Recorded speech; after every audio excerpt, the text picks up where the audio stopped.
Je vais maintenant accueillir donc Anne Laperche et Olivier Leprince qui vont reparcourir, puisque a priori quand même, vous disiez les gens connaissent, mais ça vaut peut-être le coup de le reparcourir, la chaire, et ce sera à 2 voix. Je vous laisse présenter cette chaire. Bonjour à tous, on est ravis de vous accueillir aujourd'hui pour cette journée filière organisée dans le cadre de la chaire Semences pour demain. On est heureux aussi de voir qu'on arrive à réunir une grande communauté d'étudiants, d'étudiants doctorants aussi, c'est important, de professionnels, d'alumni, d'enseignants, de chercheurs, pour réfléchir ensemble aux compétences nécessaires pour accompagner le changement des systèmes agricoles vers l'agroécologie en prenant l'angle des semences et des plants. Donc les semences et les plants sont à la base de l'agriculture. Ils jouent un rôle crucial pour l'élaboration du rendement agricole, mais aussi dans notre souveraineté alimentaire en fournissant la nourriture pour l'homme, les animaux. Il ne faut pas oublier que les enjeux sont aussi qui vont jouer un rôle fondamental pour la préservation de la biodiversité, sauvage comme cultivée. Et ce secteur est aussi confronté à des avancées technologiques rapides et presque qu'on pourrait qualifier de révolutionnaires, et qui vont l'impacter directement. Donc on comprend à travers tous ces éléments que les semences et les plants sont un levier de premier plan. C'est un jeu de mots, je ne l'avais même pas vu, c'est un levier de premier plan, pour adapter les systèmes agricoles. On est aussi très content de pouvoir faire ça pour la première fois au sein de l'Institut Agro Rennes-Angers et de profiter de cette occasion unique de rassembler des étudiants des 2 campus de différents niveaux de formation. Cet après-midi, les étudiants seront rejoints par des étudiants de L3, de M1, et puis de pouvoir rassembler les différentes équipes pédagogiques des professionnels et des chercheurs.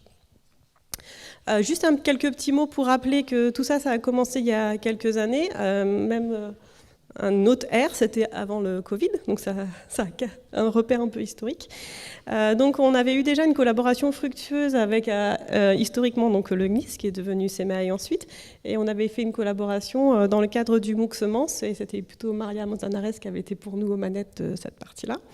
Et donc c'était cette première occasion d'échanger ensemble sur un événement de formation grand public autour d'un MOOC Semences qui nous a permis d'engager ces premiers échanges avec l'interprofession et de réfléchir à ce qu'on pourrait faire ensemble, aller plus loin.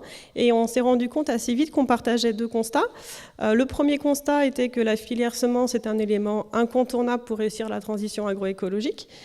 Cependant, les différents métiers, les compétences, les formations nécessaires pour les exercer ne sont pas toujours bien connues. Et puis le deuxième constat était que des thématiques de recherche nouvelles apparaissent pour répondre à ces nouveaux enjeux autour de la biodiversité, de la sélection pour des multiservices agroécologiques, pour repenser les schémas de sélection, adapter les semences et les plants aux nouvelles conditions de culture. Donc c'est sur la base de ce constat partagé qu'on a pu construire ensemble la chaire Semences pour demain autour de cette thématique, donc le titre long, diversité, amélioration des plantes et qualité des semences pour l'agroécologie. Tiens, c'est très bien. Donc cette chaire, elle a commencé en 2021, elle a une durée de vie de 5 ans, et on s'était fixé 3 axes dans le cadre de la chaire, donc des activités autour de l'enseignement et de la formation, qui permettent donc d'enrichir nos formations existantes en se basant sur les expertises des partenaires au service des étudiants, de sensibiliser les étudiants aux enjeux des semences et des plants, de mettre en cohérence les connaissances et les compétences avec les regards des professionnels, et puis d'appréhender aussi des questions au cœur d'un débat science-société autour de ces enjeux qui questionnent aussi un petit peu tout le monde, dès qu'on parle de ressources génétiques, de propriété intellectuelle, de systèmes semenciers, d'évolution de mise sur le marché, d'agriculture biologique. Le deuxième volet, le deuxième axe était aussi de contribuer significativement à la recherche. Et donc la chaire promeut des actions de formation par la recherche à destination de la filière, et tout cela pour stimuler l'acquisition d'un corpus de connaissances nécessaires à l'adaptation de la filière à la transition agroécologique. Donc plusieurs sous-thématiques sont ciblées dans la chaire autour de l'évolution des méthodes et des critères de sélection pour l'agroécologie, la gestion et la valorisation de la biodiversité au profit des agroécosystèmes et l'adaptation des semences et la résilience. Enfin, le troisième axe a une vision plus internationale sur permettre d'élargir et d'offrir à des étudiants et des professionnels étrangers une formation adaptée.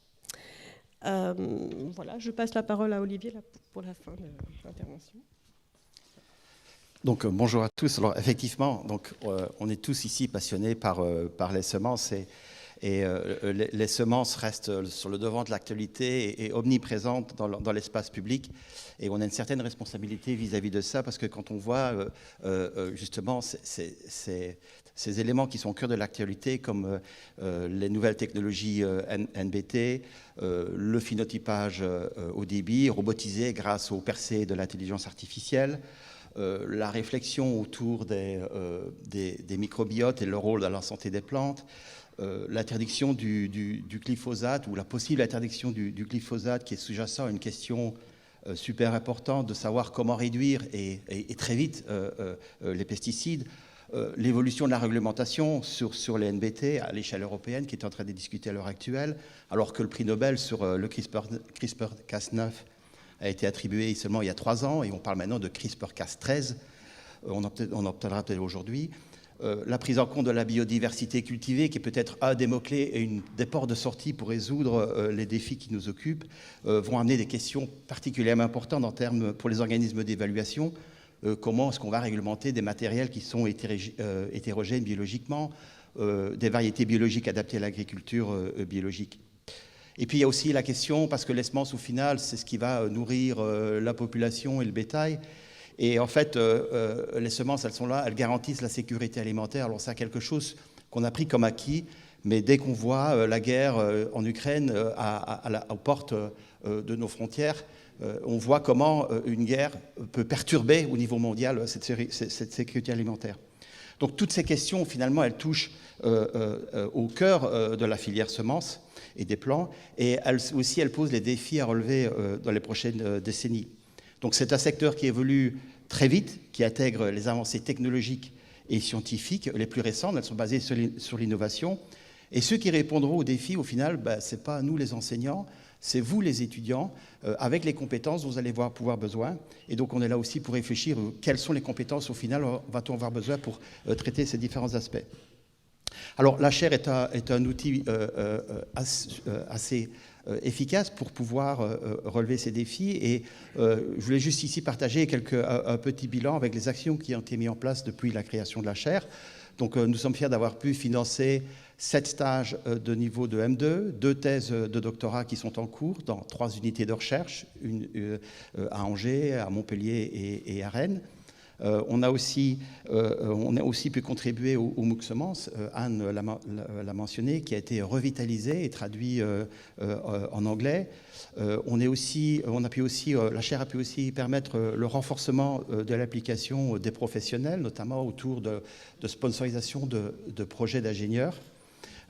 Aussi un soutien au voyage d'études, en fait, qui permet aussi au final d'être au plus près des attentes et des questions de la filière, et puis aussi l'organisation de journées thématiques qui prennent de l'ampleur comme celle d'aujourd'hui. Alors pour terminer, dressons ensemble quelques objectifs de cette journée. Donc l'idée ici, c'est vraiment d'initier une réflexion sur les compétences de demain pour la filière.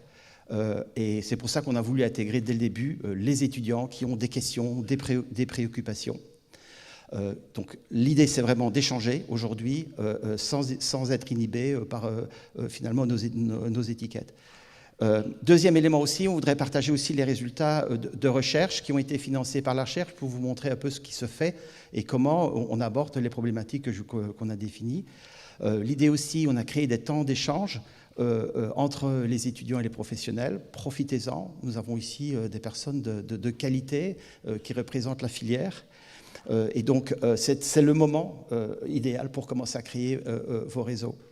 Et donc, au final aussi, ce qu'on va faire aussi, c'est poursuivre la réflexion en amont, en se posant 2 minutes sur les évolutions possibles du métier lié à l'amélioration des plantes et à la production de semences. Et pour ça, on va s'appuyer sur un projet scientifique, Mobidiff, qu'on va vous décrire. Et je voudrais ici remercier Jérôme Jalbert, qui est le coordinateur du projet, qui va nous en dire plus et qui va nous expliquer comment justement la biodiversité peut nous amener à répondre à des questions autour de la gestion de la santé des plantes. Donc voilà, donc le cadre est posé, à vous de jouer, je dirais bien. Profitez de ces journées. Donc allez-y, posez vos questions. n'hésitez pas, on est là pour y répondre. Et je vous souhaite de bons échanges et un travail fructueux. Merci beaucoup.